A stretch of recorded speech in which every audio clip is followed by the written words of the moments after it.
গাইছ এনেকুৱা কি বিপদ আহিলে আমাৰ যাৰ কাৰণে আমি ইফতাৰ কৰিয়ে মানুহৰ ঘৰে ঘৰে পইচা তুলিব যাব লগা হ'ল। Guys hello' and welcome back to my another new blog. আৰু এতিয়া পিছ ৰাতি ধুনীয়াকৈ টোপনিৰ পৰা উঠি কিনে ব্ৰাছটো কৰি ল'লো আৰু ব্ৰাছটো কৰি কিনে এতিয়া ধুনীয়াকৈ আহি গ'লো ভাতকেইটা খাৱাৰ কাৰণে।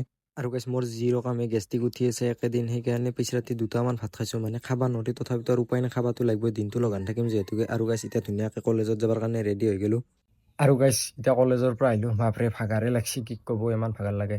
আৰু গাইছ এতিয়া মই মানে অলপমান কোৰান পঢ়িব লাগিব, মানে কি মোৰ খতমটো হ'বই, মানে 30 পাৰা সেই কি বুলি শেষ হ'বই, আৰু মানে 1 পাৰা আছে, 29 পাৰা শেষ হৈছে, সেই 1 পাৰাটো পঢ়িলে আৰু মানে কমপ্লিট হৈ যায় আৰু মানে সেইকাৰণে জল্দি জল্দি পঢ়ি শেষ কৰোঁ আৰু গাইছ এতিয়া আচাৰৰ নামাজটো পঢ়ি কিনে ধুনীয়াকৈ আহি গ'লোঁ চকত। আৰু চকত আহি কিনে প্ৰথমতে মই ফাৰ্মাচীত আহি গ'লোঁ, মানে গেষ্টিকৰ টেবলেট ল'বৰ কাৰণে। তাৰে পিছত আৰু কিবা বিস্কুট ল'ব লগা আছিলে, বিস্কুটটো লৈ ল'লোঁ। আৰু গাইছ এতিয়া ইফতাৰৰ টাইমত খাবৰ কাৰণে এতিয়া অলপমান তৰমুজো ল'লোঁ। আৰু এতিয়া ধুনীয়াকৈ বস্তুখিনি লৈ কিনে আহি গ'লোঁ গাইছ ঘৰত।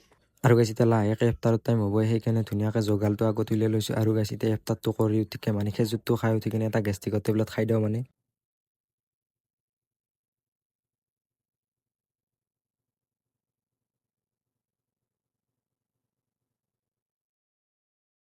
আৰু গাইছ এতিয়া ইফতাৰটো কৰি উঠি কিনে আমি এতিয়া মানুহৰ ঘৰে ঘৰে পইচা তুলিব আহিছোঁ। কিয় আহিছোঁ বাৰু আপোনালোকক কৈ আছোঁ।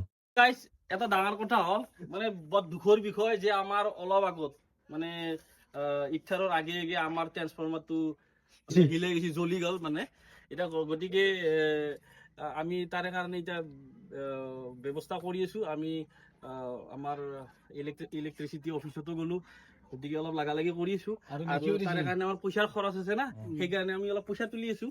গতিকে এইখিনি আমি ডেকা ল'ৰাখিনি পুৰা লাগি গৈছি। এতিয়া জোৰদাৰ একদম আমি কালি ট্ৰেন্সফৰ্মাৰ আনিমেই, সেই আৰু গুড নাইট।